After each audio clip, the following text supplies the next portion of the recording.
Hello. And Mrs. Carol Smith. Welcome to the program. Thank you. May I say how delighted we are to be on Passion. We've looked forward to speaking to an African television station for decades. This is something we have looked forward to for such a long time, and we are so happy to be here. Thank you. Mr. Aaron Smith was a young, bright, and principled Oxford University graduate who was recruited by the Colonial Office and posted to Nigeria. He took his final examination a year ahead of his class. He also married Mrs. Carol Smith, whom he met while they were both at Oxford University. Together they went to Nigeria, where they had their 2 children. Mr. Aaron Smith, you were featured in a program recently by BBC Radio 4, Yes. titled Document, Yes. and that was hosted by Mr. Mike Thompson. Yes. You are alleged that the British government rigged the first and most important election in the history of Nigeria in 1959 in favor of the North. Am I correct? Yes. How long were you in Nigeria for? From 1955 to 1960. And we were based in Lagos. I was on the staff of the Department of Labour. I was largely occupied with employment problems, all the employment exchanges, and statistics, and international reports, and was kept pretty busy. I was also stationed in Lagos in charge of the capital and the port. I was the port labour officer as well, and I also devised a port labour scheme and later a social security scheme, which was one of the first in Africa, which guaranteed workers some income after they'd finished work. It was a providence scheme. As I say, it was called the National Providence Scheme, and I was very proud to have put that on the statute book. I was going to ask you what your role is. You've mentioned 3 important. Is there any particular name given to your office while you were there? Just labour officer. I was a labour officer, a senior civil servant. Okay. I only intended to stay in Lagos initially for 2 tours of duty. Although, because of this conflict with the elections, there were difficulties. Actually, government wouldn't let me leave the civil service. They were determined that I should stay in the civil service after my 2 tours. And I was offered very considerable incentives, including a knighthood, to stay and work for government. Primarily this was because I had access to state secrets. I learned, and the Governor-General himself confirmed this to me, that the elections were rigged, contrived. The intention was that the North should rule Nigeria. Even in '56, the northern leaders were very proud and were saying, if they couldn't run Nigeria, never mind elections, they might not join Nigeria, they might leave. And we all thought, well, how would they survive? There were no industries, there's not a great deal of agriculture, some groundnuts in the north. This wasn't very practical at all. And then it was, the Governor-General seemed to be thinking that the North couldn't, even if it won an election, rule Nigeria by itself. The South wouldn't stand for that. So there had to be a partner, either the Igbos in the east or the Yoruba in the west, to team up with the North. What he didn't want was for the 2 southern parties, the Igbo and the Yoruba, to team up to form the government, because he believed the North wouldn't tolerate that and talked about leaving the federation. So as I learned, in a small way at first, but very rapidly I learned about the election fixing, and as I say, this was confirmed to me by the Governor-General.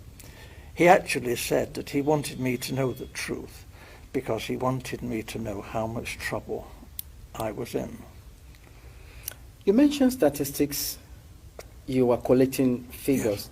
Is that for labor and unemployed people only, or general? Primarily, but obviously my interest was in the population of generally. Nigeria. Yes, and Awolowo, the Yoruba leader of the action group, yep. and Chief Enaharo, they too, other people were saying, where are all these millions of people in the north? Where are they? We're going up there to campaign. We want to know, you know. And you see all these, you know, thousands of miles of not very developed countryside, and yet the northerners are claiming that their voting registration figures are larger than in the south, you know, larger, far more people up there. Well, actually, if you went through the Igbo land, you know, Enugu and that, you saw lots and lots of people. If you went to Ibadan, again, Ibadan teeming, you know, with millions of people. But we didn't actually see many northerners, and obviously not many northerners at that time came to Lagos. So this did arouse suspicion. Now, the Europeans, you know, not stupid, we are watching what's going on in Nigeria, and we too are beginning to feel there's something not quite right here, that maybe the elections are not going to be as straightforward as they're meant to be. Nigeria was being described as the showcase of democracy, and it was expected that the nationalist leaders would win through. But actually, when the election results were announced by the Governor-General, before the vote was even in, he didn't vote, didn't count for that, he didn't wait for that. I have to tell you, the British were counting the votes, and the British cannot be trusted. They look after their friends. Loyalty is the big thing for the British. And we were friends with the emirs of the north. We looked on people like Enaharo and Awolowo as rather dangerous people. They might even be communists. That's ridiculous, actually. They couldn't be communists in 1,000 years. But this was a sort of thing that was being said. And we were, Europeans, were getting a bit worried about all this. It wasn't quite the honest, straightforward election that we were hoping for. Apart from Professor Anderson and Dr. Patrick Wilmot that supported your submission on the rigged election, there were other people who also served in the colonial office in your days. I mean, who opposed to this submission? Initially, I was warned of what was going on by my senior officer, a Major Bunker. I didn't know, and I knew that the Governor-General had directed me to take all the office staff of the Ministry of Labour to help Chief Okoti Igbo in politicking in Warri. And this was most irregular, and I refused to do this.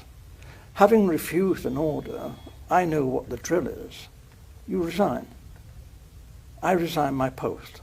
That is the proper thing to do. What they did then was rather devious. They persuaded me to withdraw my resignation, and when I did, they sacked me. It didn't go through, but I thought this was a bit low after I'd resigned and was prepared to leave the country. This was not very nice behaviour.